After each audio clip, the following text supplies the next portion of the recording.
Hey, Real Green Ninja here, and guess what? This is my 100th video!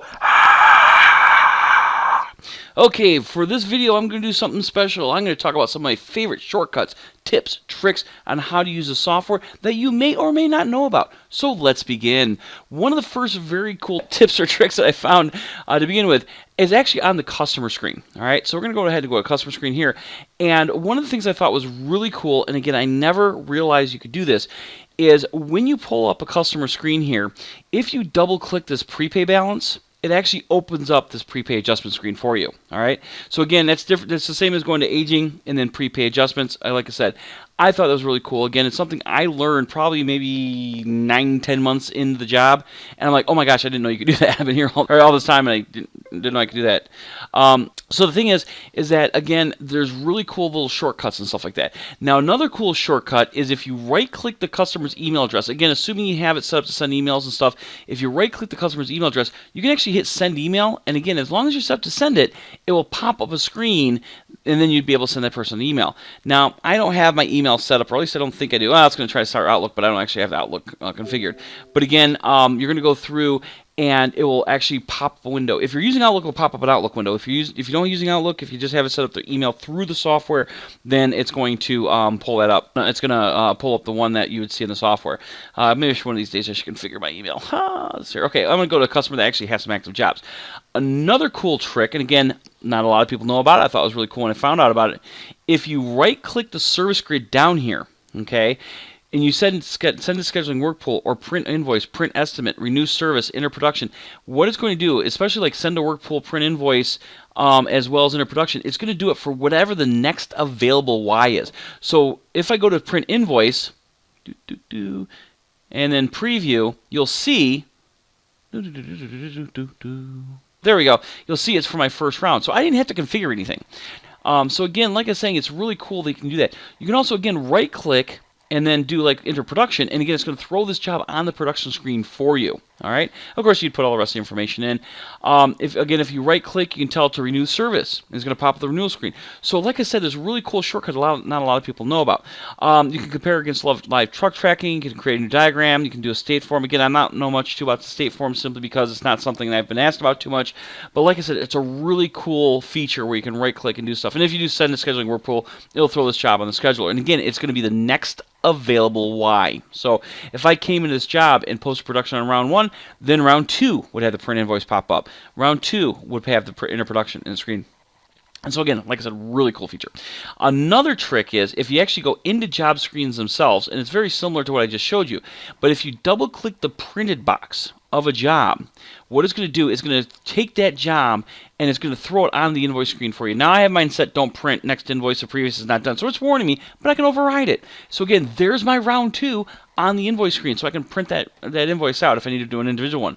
If I double click the done box, it's going to throw this job onto the production screen for me. So again, I don't have to print an invoice out, I can go send it right to production. If I double click the schedule date, or the schedule box, it's going to take me to the scheduler. All right.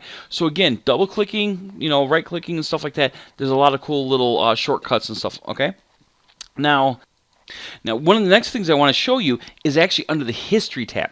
So if we go to the History tab right here, you'll see this is how I normally have mine configured. But if I want to, I can uncheck this detail, and now I can see a lot more of that person's history because I can now see the larger grid. So if I check it again, it's going to show you the detailed information about that job.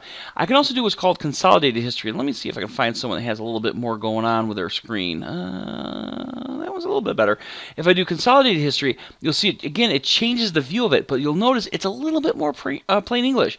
Again, you'll see it's a treatment schedule. If they have special jobs, it's a special job, and again, you're going to see like the time windows and stuff like that.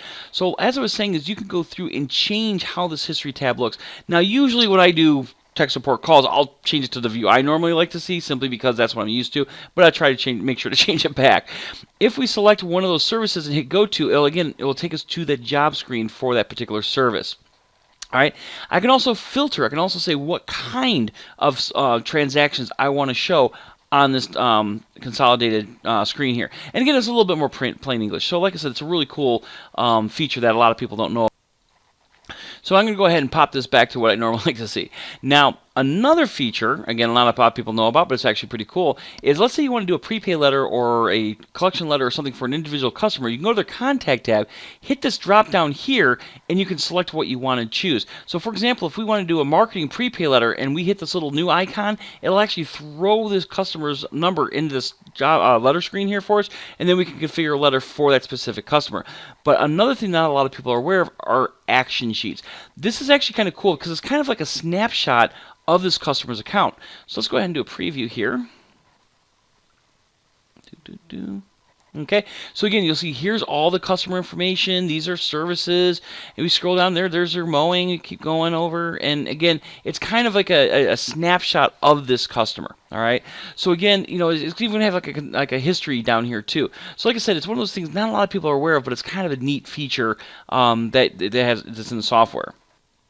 Now, the next thing I want to show you, again, this isn't a secret per se, but it's a really cool tip, especially if you're having trouble with something. So let's say we're going into a report and we're like, you know what, I want to know what the detailed balance analysis actually is about. If you hit this little blue circle with a question mark on it, it'll actually open up the help file for that screen you're on, if one exists. Not all screens have help files, but if the help file exists, it will actually open it for that screen. And you can go down there and read about that particular screen you're looking at. I mean, you can also do searches and stuff, but again, like I said, it will actually go to the screen. So if I close this here and I go to invoices, hit the blue circle with the question mark, boom, there's my invoice screen help file. Now, there are some people whose networks will break the help file, and what ends up happening is when you click on the help file, it will actually be just a white panel over here, and there'll be nothing over here. Or it might have the stuff over here, but again, it's going to be a white panel. Unfortunately, there's not really much we can do at Realgreen as far as getting it to work because of your network settings. But usually what I'll do is I'll actually take a copy of the help file off the server. I'll throw it onto the customer's computer, so that way they can actually still access it. It just won't have the benefit of going through and setting and pulling up the one, you know, for that particular screen. Now, another really cool trick, and again, not a lot of people know, is if you want to find out the last 10 customers you looked at. Now, again, there are some things that might block it, but I'm not going to worry about there.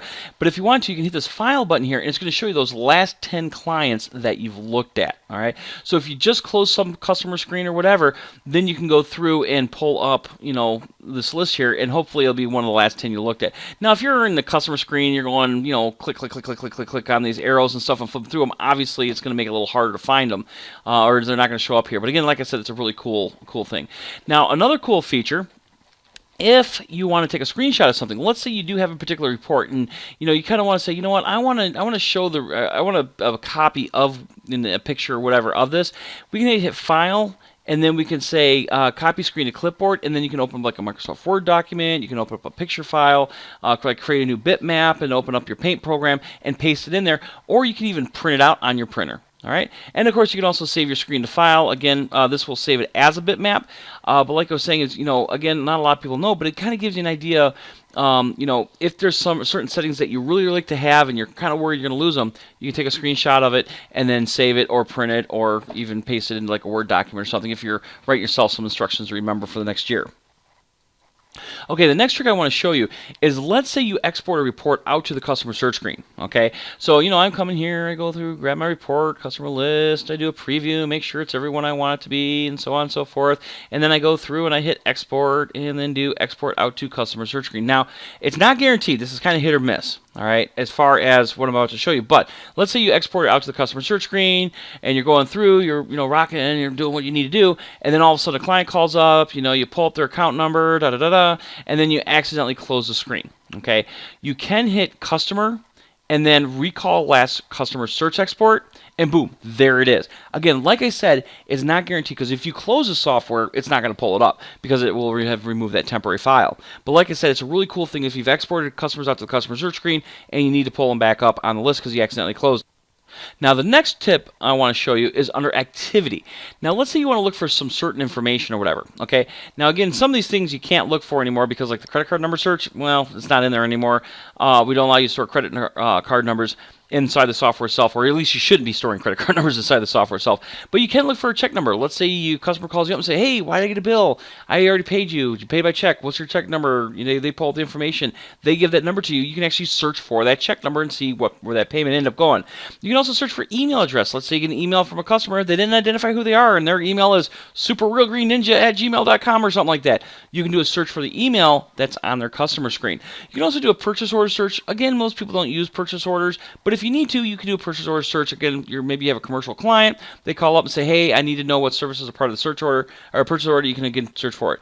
You can also do work order number search. Again, it'd be whatever the work number is or work order number is. Okay. Now, if you have your employees' information in the system for their cell phone numbers, stuff like that, you can even text your employees by clicking the send text. You select which employee you want to send a text out to. Normally it's going to throw their phone number in there. You're going to select the carrier. I actually use T-Mobile myself.